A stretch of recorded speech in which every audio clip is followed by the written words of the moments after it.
Hey there. Thanks for stopping by Cheating Tales Lab. We've got a thrilling story for you today, and we hope you love it. So sit tight and let's get into the story.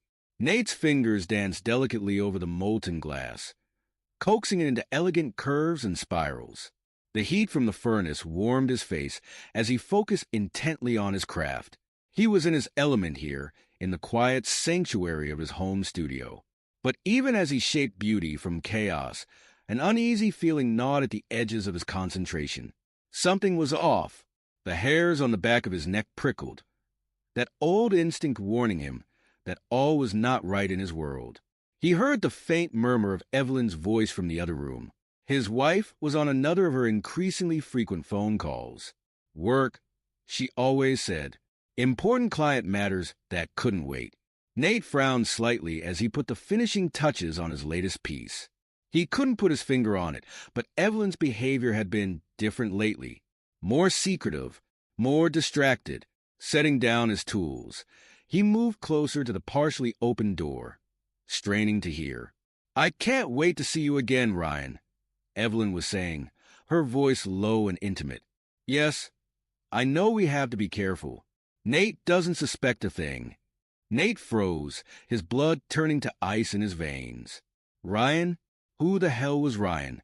And why did Evelyn sound like... No, it couldn't be. Evelyn wouldn't. But even as he tried to rationalize it away, that damned instinct was screaming at him. He knew. Deep down he knew. Moving silently, Nate made his way to their shared tablet. His hand shook slightly as he unlocked it. A quick search of her messages revealed the ugly truth in stark black and white. Intimate exchanges, declarations of passion, plans for clandestine meetings. His wife was having an affair. Nate set the tablet down carefully, his mind reeling. He wanted to confront her immediately, to rage and scream and demand answers. But the cooler, more calculating part of his brain held him back. He needed more information, more evidence. Moving on autopilot, he retrieved the hidden camera he kept for security purposes. Within minutes, it was installed in an inconspicuous corner of the studio, its lens trained on Evelyn's favorite spot for her work calls. Now all he had to do was wait. The next few days were torture. Nate went through the motions of normalcy, all while a storm of betrayal and fury churned inside him. He threw himself into his work, channeling his turmoil into ever more intricate and fragile creations. Finally, his patience was rewarded. The camera captured one of Evelyn's video calls in crystal clear detail. Nate's hands clenched into fists as he watched his wife's coy smiles and flirtatious gestures, all directed at the handsome stranger on the screen. But it was the content of their conversation that truly drove the knife home. "I've got Nate working on that new series you commissioned," Evelyn was saying. "He has no idea you're the buyer, of course. God, Ryan, you're so brilliant. Using my husband's talent to increase the value of your collection. It's deliciously wicked." The man, Ryan, chuckled. "What can I say? I have expensive tastes, in art and in women." Nate had seen enough. He shut off the feed, his mind whirling. So not only was Evelyn cheating on him, but she was conspiring with her lover to manipulate Nate's career for their own gain. He needed to know more about this Ryan character. A quick internet search revealed that Ryan Blackwood was a prominent figure in the art world, a wealthy collector with a reputation for ruthlessness in business dealings. Nate's lip curled in disgust. Of course Evelyn would be drawn to someone like that. Status and money had always been weaknesses of hers. He was so lost in his thoughts that he almost missed Evelyn's return. She breezed into the studio, all smiles and false cheer. "How's the new piece coming along, darling?" she asked, peering at his latest creation. Nate struggled to keep his voice neutral. "Fine, just fine." Evelyn frowned slightly, picking up on his tension. "Is everything all right?" For a moment, Nate was tempted to confront her then and there, to lay out all the evidence of her betrayal and watch her squirm. But no, he wasn't ready. Not yet. "Just stress about deadlines," he lied smoothly. "Nothing to worry about." Evelyn's shoulders relaxed, clearly relieved. Well, don't work too hard. I'm heading out for a bit, meeting with a potential new client. Nate's jaw clenched. He knew exactly where and with whom she was really going, but he forced a smile. Have a good time. As soon as she was gone, Nate's calm facade crumbled. He paced the studio like a caged animal, mind racing. What was he going to do? How could he have been so blind? One thing was certain: he couldn't let this stand. Evelyn and her lover thought they could play him for a fool, use his talent and reputation for their own gain, while making a mockery of his marriage. Well, they were about to learn just how dangerous it was to underestimate Nate Buford. He pulled out his phone, fingers flying over the keys as he composed a message to his old friend Carter. If anyone could dig up dirt on Ryan Blackwood, it was him. As he hit send, a smile played across Nate's face. Let Evelyn and Ryan enjoy their little game for now. Soon enough, he'd show them exactly who they were dealing with. The pieces were in motion. Now all Nate had to do was wait for the right moment to strike. Evelyn's heart raced as she drove to the upscale hotel where she was meeting Ryan. The thrill of their forbidden romance still sent shivers down her spine, even after months of sneaking around.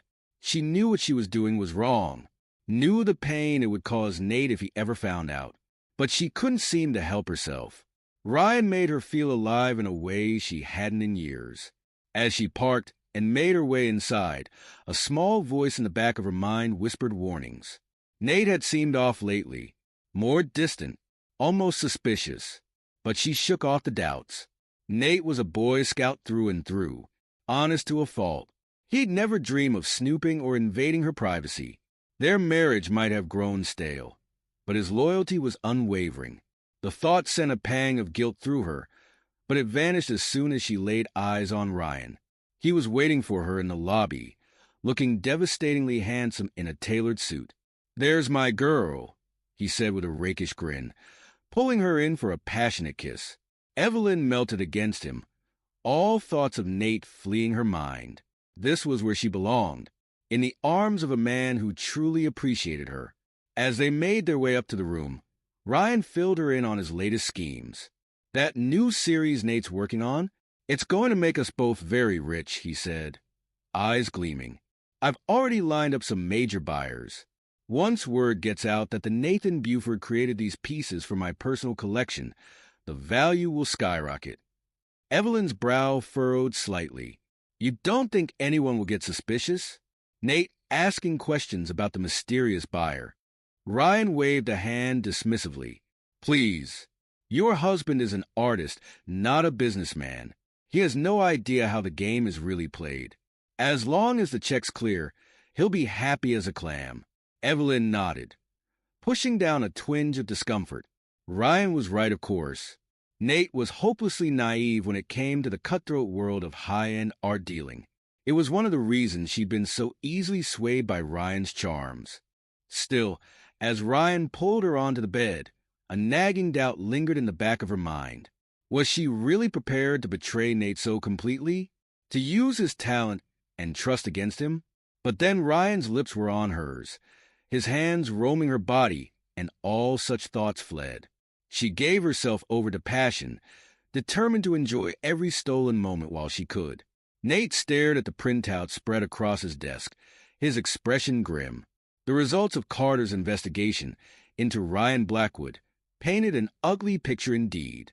Multiple affairs with artist spouses, manipulation of the art market through insider trading, and artificially inflated values. Even hints of outright fraud and money laundering. It seemed Evelyn had gotten herself mixed up with a real piece of work. Part of Nate wanted to confront her immediately, to shake her and demand how she could be so blind. But the cooler, more strategic part of his brain held him back. He needed irrefutable proof, something that would leave Evelyn no room for denial or excuses. And more importantly, something that would bring Ryan Blackwood's house of cards tumbling down around him. A plan began to form in Nate's mind. It was risky, potentially even dangerous, but he was past the point of caution now. He picked up his phone, dialing a number he'd committed to memory. "Carter?" It's me. I need one more favor. Ryan Blackwood surveyed his private gallery with satisfaction. Row upon row of priceless artworks, each one carefully acquired and cultivated to maximize its value. And soon, he'd have an entire series of Nathan Buford originals to add to his collection. The thought brought a smug smile to his face. Poor, naive Nate had no idea he was creating the very pieces that would cement Ryan's status as the preeminent collector of his generation. The security system chimed, alerting him to a visitor. Ryan frowned. He wasn't expecting anyone this evening. He pulled up the camera feed on his tablet, eyebrows rising in surprise when he saw who was waiting at the gate. Well, it seemed the lamb had decided to walk right into the lion's den. Ryan buzzed Nate in, a predatory gleam in his eye. This should be interesting. Nate's hands were clenched into fists at his sides as he strode into Ryan's opulent gallery. Every instinct screamed at him to lash out, to make this smug bastard pay for his betrayal. But he forced himself to remain calm. He needed answers first. Ryan was waiting for him, lounging against a marble pedestal with feigned nonchalance. Nathan Buford, as I live and breathe. To what do I owe the pleasure? Nate's jaw clenched. Cut the crap, Blackwood. I know all about you and Evelyn, and your little scheme to manipulate my work. For a moment, surprise flashed across Ryan's face, but it was quickly replaced by a cold smirk. Well, it seems the artist has more spine than I gave him credit for. Tell me, Nathan, how does it feel to know you've been nothing but a pawn in our little game? Rage boiled up inside Nate, threatening to overwhelm him, but he fought it back. Why, he ground out, why go to all this trouble? You're already wealthy beyond measure. What could you possibly gain from all this? Ryan's laugh was bitter and mocking. Oh, you simple fool. You really don't understand how this world works, do you? It's not about the money. It's about power, control. Watching self-righteous Boy Scouts like you dance to my tune without even realizing it. He gestured expansively at the surrounding artworks. Every piece in this room represents a conquest, a life manipulated, a reputation exploited. And now, thanks to your charming wife, I'll have an entire series of Nathan Buford originals to add to my collection. Your magnum opus, created at my behest without you even knowing it. It's delicious, really. Nate's vision went red. Before he even realized what he was doing, he had Ryan by the collar, slamming him against the wall. You arrogant piece of... But Ryan just laughed, seemingly unfazed by Nate's display of aggression. Careful now, Nathan. You wouldn't want to do anything rash. After all, I have some very powerful friends. It would be a shame if your budding career were to suddenly stall. Nate released him, taking a step back. Is that a threat? Ryan straightened his jacket, that infuriating smirk still firmly in place. Consider it a friendly warning. You're playing in the big leagues now, Nathan. The rules are different here. So, why don't we come to an arrangement? You keep creating those lovely pieces for me. I'll make you obscenely wealthy, and we can even work out a little schedule for sharing Evelyn's charms. What do you say? For a long moment, Nate said nothing. Then, with deliberate calm, he turned and picked up one of the delicate glass sculptures adorning a nearby pedestal. You know, he said conversationally, the thing about glass is how fragile it can be. One wrong move. He let the sculpture slip from his fingers, watching with satisfaction as it shattered on the marble floor. Oops. Ryan's face contorted with rage. You idiot. Do you have any idea how much that piece was worth? Nate met his gaze evenly. Not nearly as much as your reputation will be when I'm done with you. With that, he turned and strode out of the gallery, leaving a sputtering Ryan in his wake. As he made his way down the winding driveway, Nate caught a glimpse of movement in one of the upstairs windows. A woman's face, watching the scene unfold with an unreadable expression. Ryan's wife? Nate filed the information away for later. He had a feeling it might prove useful. For now, though, he had preparations to make.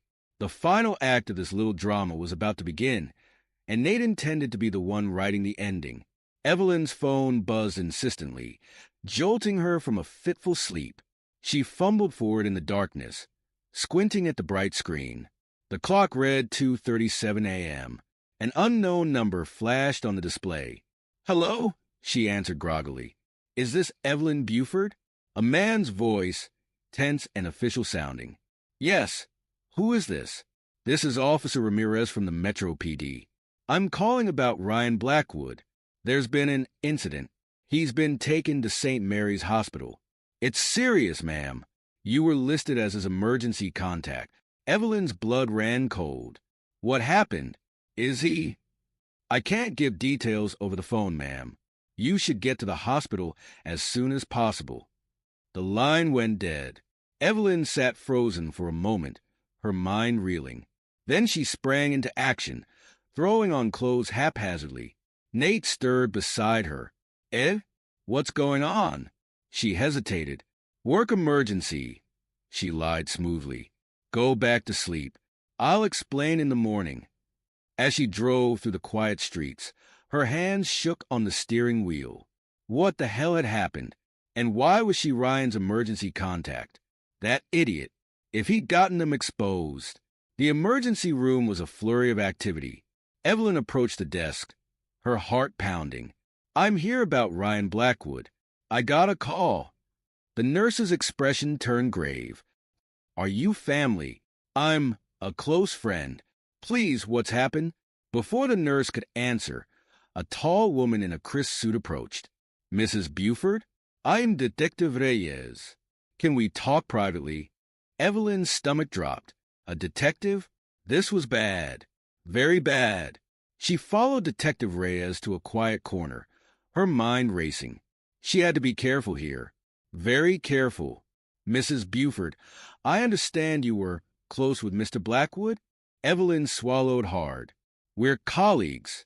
He's commissioned several pieces from my husband's studio." "What's happened to Ryan?"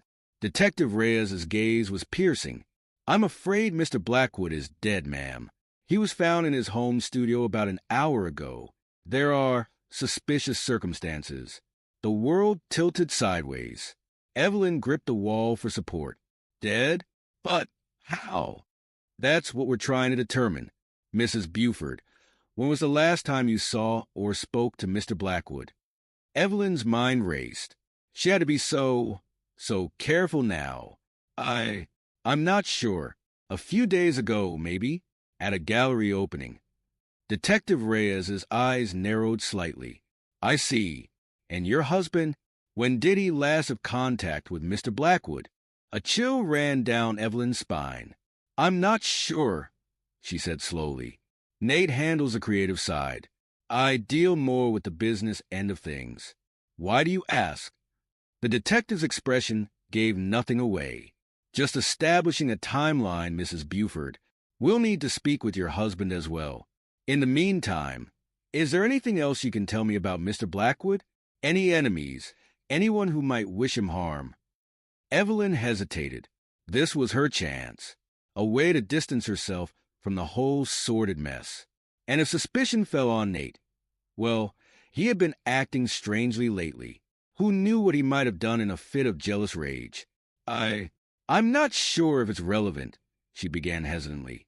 "But Nate and Ryan did have a disagreement recently, over some commissioned pieces. It got rather heated." Detective Reyes leaned forward slightly. "Go on." Nate felt Ryan was being too demanding, trying to rush the creative process. And Ryan, well, he can be quite forceful when he wants something. I mean, he could be. Evelyn's voice broke convincingly. "I never thought it would come to this, though." Surely Nate wouldn't. She let the implication hang in the air. Detective Reyes nodded. "Thank you, Mrs. Buford. We'll be in touch. Please don't leave town." As the detective walked away, Evelyn sagged against the wall. What had she done? But no, it was necessary. She had to protect herself. Nate would understand. He'd forgive her eventually. Wouldn't he? Nate was rudely awakened by a pounding on the front door. Bleary-eyed, he stumbled downstairs, noting Evelyn's continued absence with a mixture of anger and resignation. He opened the door to find two grim-faced police officers on his doorstep. "Nathan Buford?"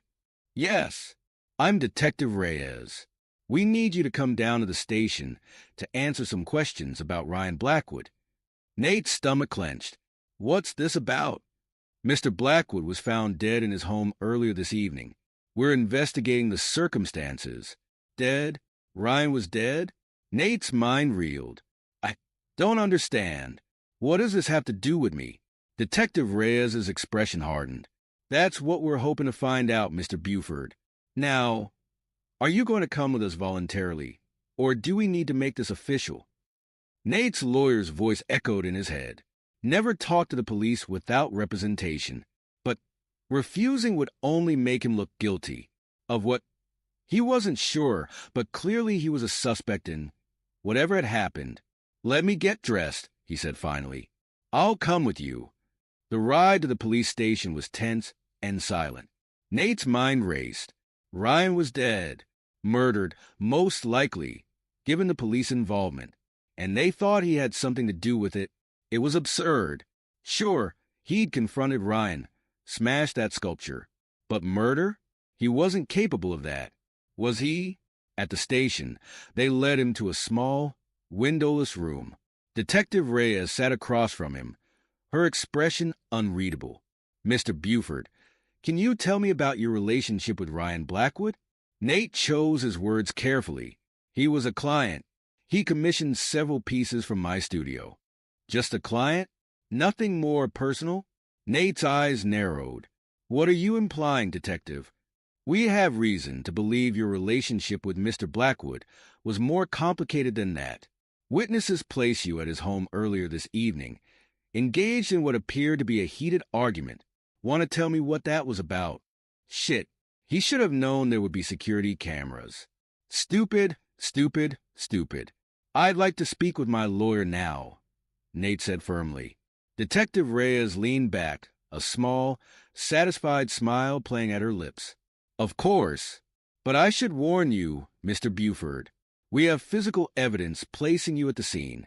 We have witnesses to your argument, and we have a statement from your wife about your volatile temper where Mr. Blackwood was concerned." Nate's blood ran cold. Evelyn had spoken to them? What the hell had she told them? "I'm not saying another word without my lawyer present," he repeated. Detective Reyes nodded. "As you wish. Nathan Buford, you're under arrest for the murder of Ryan Blackwood. You have the right to remain silent." As the detective read him his rights, Nate's mind spun.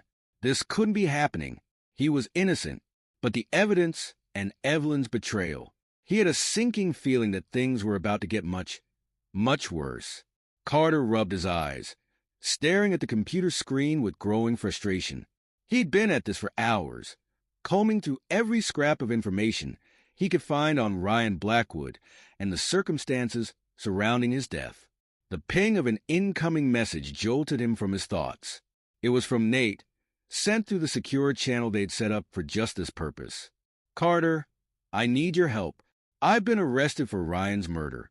I'm innocent, but the evidence looks bad. Can you dig deeper? Especially into Evelyn's movements that night, and Ryan's wife, Olivia. I saw her watching when I confronted Ryan. Something fell off. Be careful. Ryan had powerful connections." Carter's jaw clenched. He'd warned Nate about getting mixed up with people like Blackwood. The art world was a cesspool of corruption and manipulation. But Nate, with his damn Boy Scout ethics, had thought he could navigate it unscathed. Well, no use crying over spilled milk now. Time to get to work. He cracked his knuckles and dove back into his research with renewed vigor. Financial records, phone logs, social media accounts. Anything that might shed light on the tangled web of relationships surrounding Ryan Blackwood. A pattern began to emerge. Ryan's acquisitions often followed a similar pattern. He'd ingratiate himself with up-and-coming artists, seducing their spouses or partners. Then he'd use that leverage to manipulate both the artists and the market, driving up prices and consolidating his power in the art world. It was clever, Carter had to admit, Ruthless but clever, he dug deeper into Evelyn's background. On the surface, she seemed clean, but there were discrepancies. Small ones, easily overlooked, unexplained deposits in overseas accounts, frequent business trips that didn't quite add up. Carter's eyes narrowed. It seemed Nate's wife was more than just a passive participant in Ryan's schemes. But something still didn't fit. If Evelyn was so deeply involved with Ryan, why point suspicion at Nate? Unless... Carter sat up straighter, a new theory forming. What if Evelyn was trying to cover her own tracks? Frame Nate to divert attention from her own involvement? He needed to talk to her. Carefully, of course. If she was behind this, she was clearly dangerous. But a well-placed question or two might reveal volumes. Carter picked up his phone, dialing Evelyn's number. Time to see just how deep this rabbit hole went. Evelyn paced her living room, anxiety clawing at her insides. Everything was falling apart. Nate arrested, Ryan dead, her carefully constructed world crumbling around her. The doorbell rang, startling her. She approached cautiously, peering through the peephole. A man she didn't recognize stood on the porch, his stance casual but alert.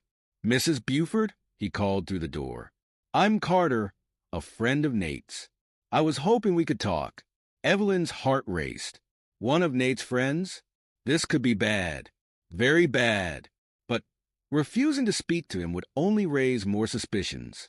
She opened the door, plastering on a worried smile. "Of course.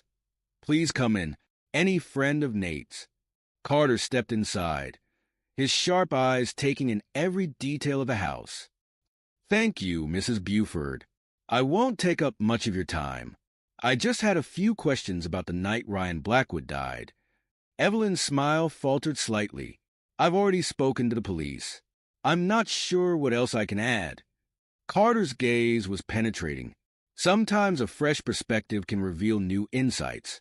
"For instance, I couldn't help but notice some discrepancies in your financial records from the past few months." The blood drained from Evelyn's face. How did he know about that? Who was this man? "I'm not sure what you're implying," she said stiffly, "but I think you should leave. Now." Carter held up his hands in a placating gesture. "Of course. I apologize if I've upset you. Just one more question, if I may. The night Ryan died, where were you between 9 p.m. and midnight?" Evelyn's mind raced. She'd told the police she was home all evening. But if this man had access to her financial records, what else did he know?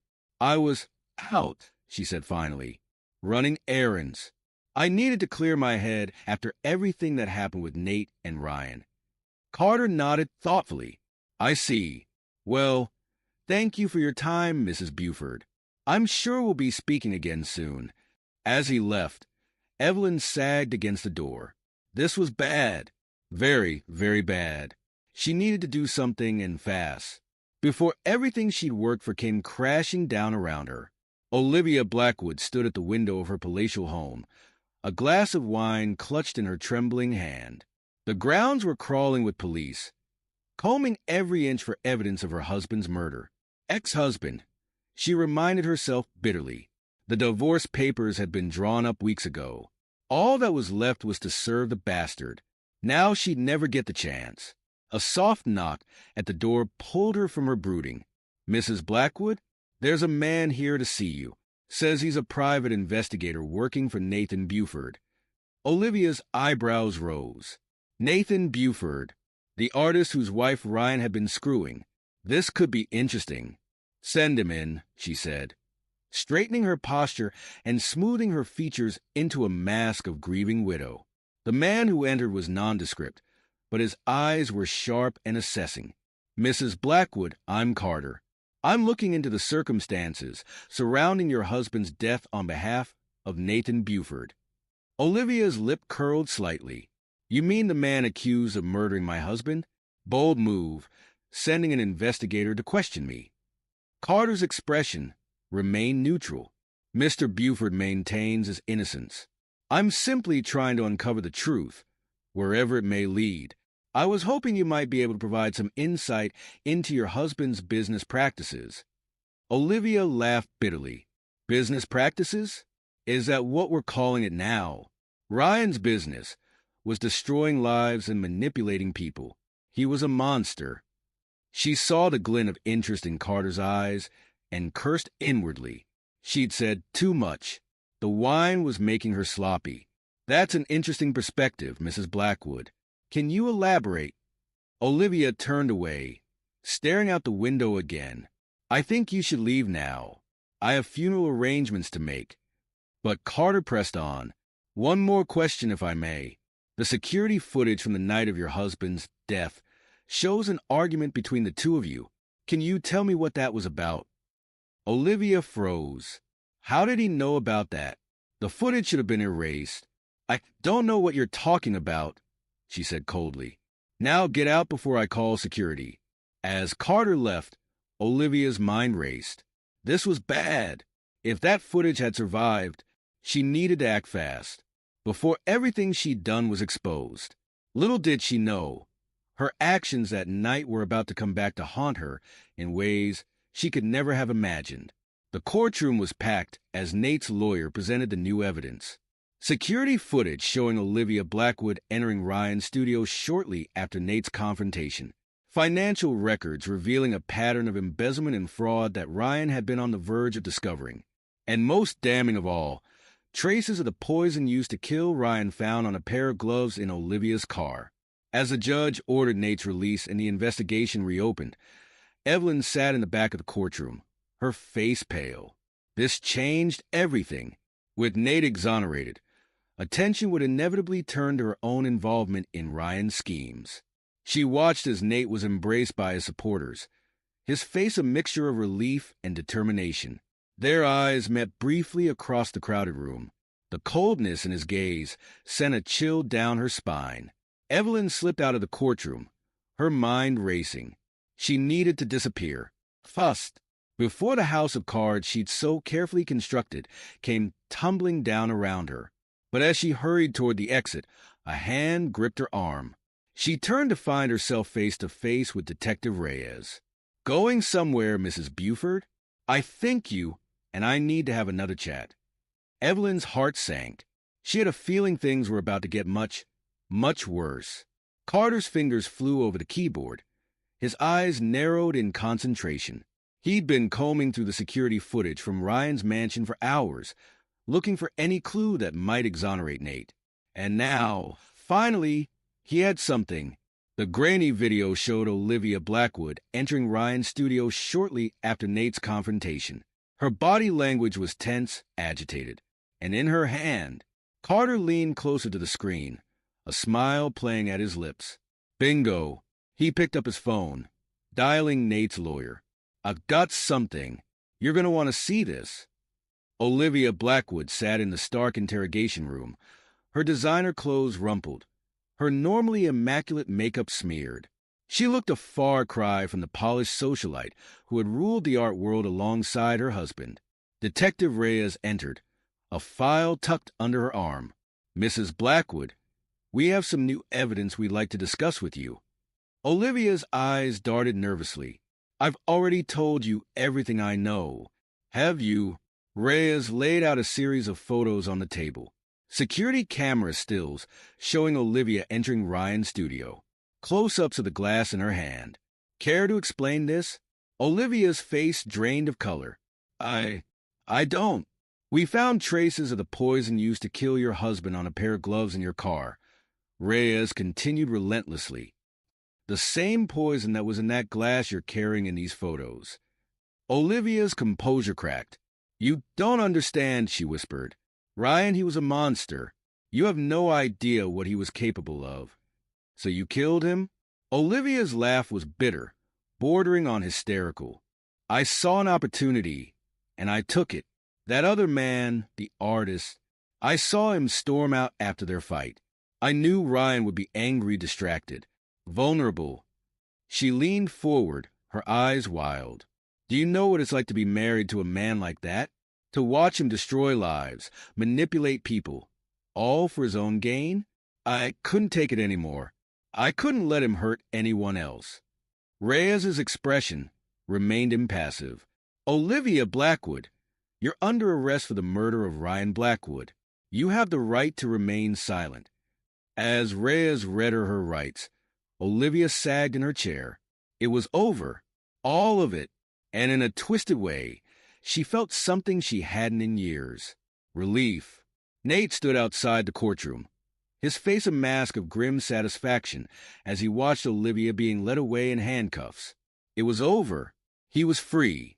A commotion down the hall caught his attention. Evelyn was being escorted out by two officers, her face pale and drawn. Their eyes met for a brief moment. Nate saw fear there, and something else. Regret? He turned away. Whatever Evelyn was feeling, it was too little, too late. Carter appeared at his side. You okay, man? Nate nodded slowly. Yeah, I think I am. Thanks for everything, Carter. I owe you. Carter clapped him on the shoulder. Just glad we got to the truth. So, what now? Nate's jaw set in determination. Now I rebuild. And make sure nothing like this ever happens to anyone else in this godforsaken industry.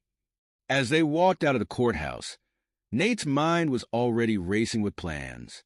He had a long road ahead, but for the first time in months, he felt something like hope.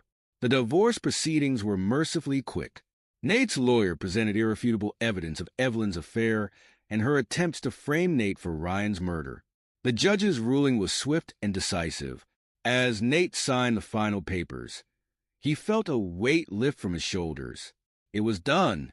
He was free. But he wasn't finished yet. Not by a long shot. Back in his studio, Nate stared at the blank canvas before him.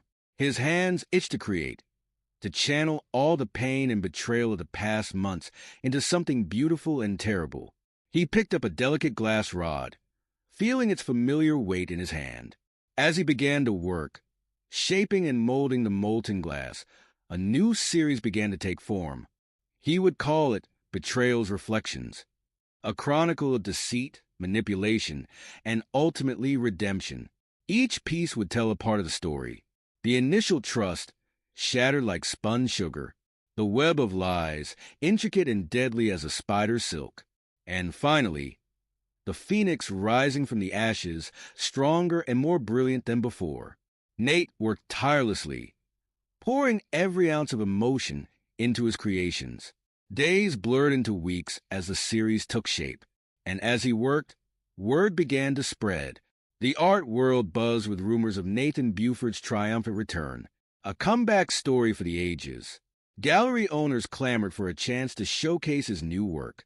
Critics penned breathless previews, sight unseen.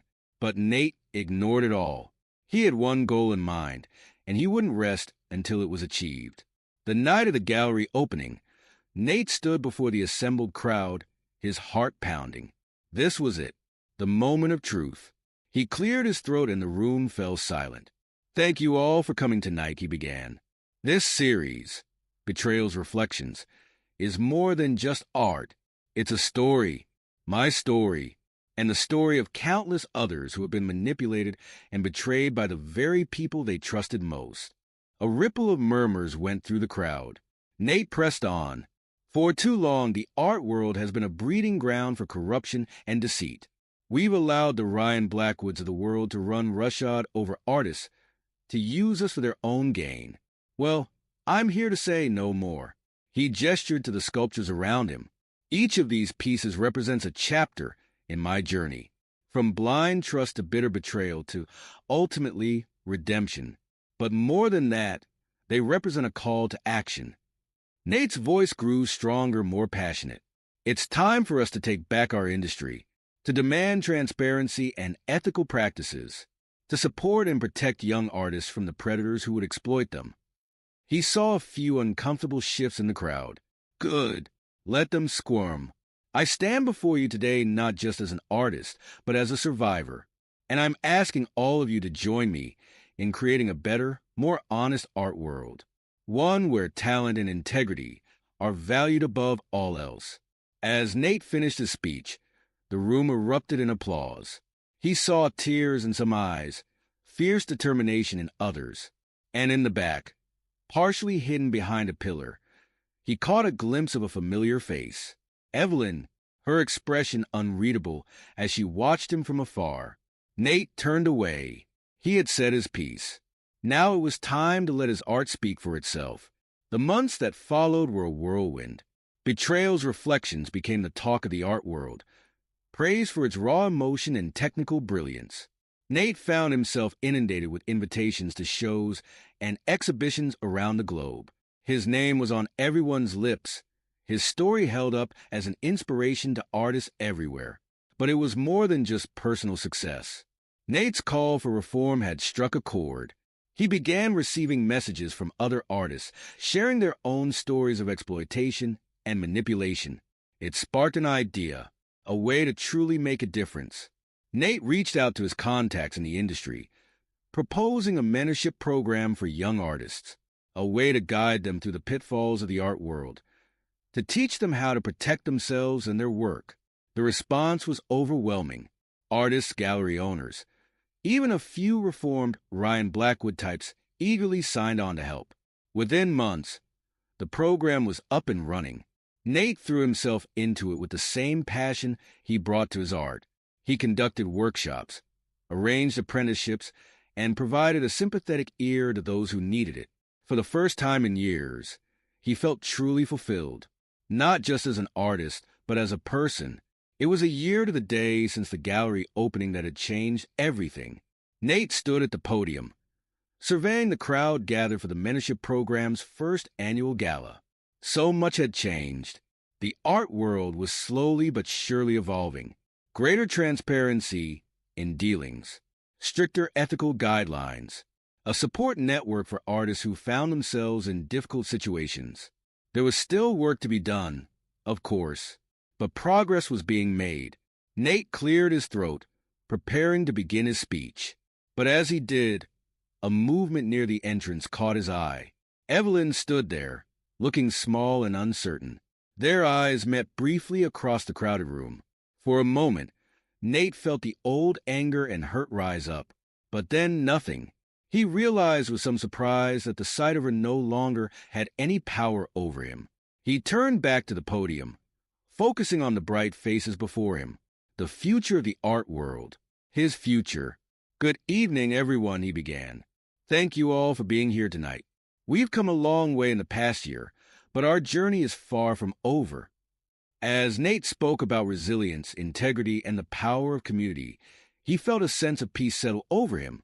He had faced his demons, emerged stronger for it, and now had the chance to help others do the same. The past was behind him. The future, bright and full of possibility, lay ahead. This is where our story comes to an end. Share your thoughts in the comment section. Thanks for your time. If you enjoy this story, please subscribe to this channel. Click on the video you see on the screen, and I will see you there.